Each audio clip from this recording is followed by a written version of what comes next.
2024, June 28, Friday. Predictability matters. Financial watchdog's decision to delay second phase of DSR adds to uncertainty in the market. The Financial Services Commission, South Korea's top financial regulator, has suddenly delayed the planned implementation of the second phase for tighter debt service ratio limits. But the delay is feared to send misleading signals to the financial and real estate markets. The FSC announced Tuesday that tougher rules on household loans will be applied from the beginning of September instead of July. The decision for the 2-month delay came less than a week before the new rules were to be applied, raising questions about why the authorities made such a last-minute move that could cause confusion about the government's policy direction. DSR is the ratio of a household borrower's total debt repayment, principal and interest payments to his or her annual income.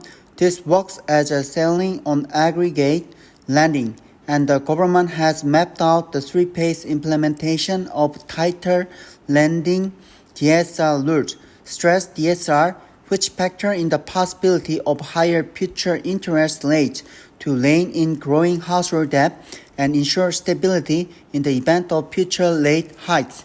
The first phase came into effect on February 26, reducing the amount of money that people can borrow from banks when they buy houses.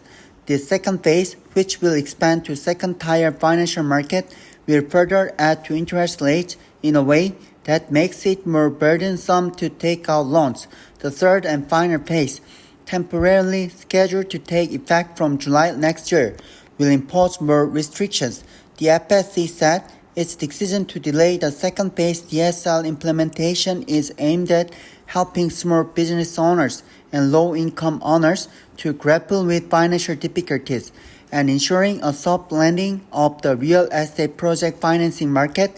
The FSC said the delay would help about 50% of borrowers in the second-tier financial market who are projected to end up with a cut in the amount they can borrow when the second phase goes ahead as scheduled. But it seems unlikely that the long-standing troubles with cash-strapped small businesses and the risk-laden PF market could be resolved with the 2-month postponement. Critics also argue that the FSC's move contradicts the Yoon Suk-yeol administration's policy of curbing and managing overall household lending.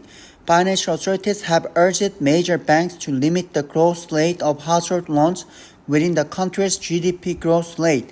As of June 13, the household loan growth rate of the top 5 banks reached 707.6 trillion won, $509.9 billion, up 2.2% from the end of last year. This is alarmingly close to 2.5%, the latest 2024 GDP growth forecast by the Bank of Korea. The bank loans expanded at a fast pace largely due to lower mortgage rates, which now range between 2.9% and 5.4%, reflecting the outlook that benchmark interest rates are expected to be cut in the second half of this year. The average apartment prices in the Seoul metropolitan area have risen for the 13th straight week. The volume of property trades also was the highest since 2021. The combination of lower interest rates and higher housing prices, however, could lead to more borrowing for speculative investment, a toxic recipe for a sharp increase in household debt and the volatility in the property market. Given the recent market trends saddled with explosive problems, the government must avoid sending misleading signals. In this regard, how the market will react to the FSC's abrupt decision should be watched closely.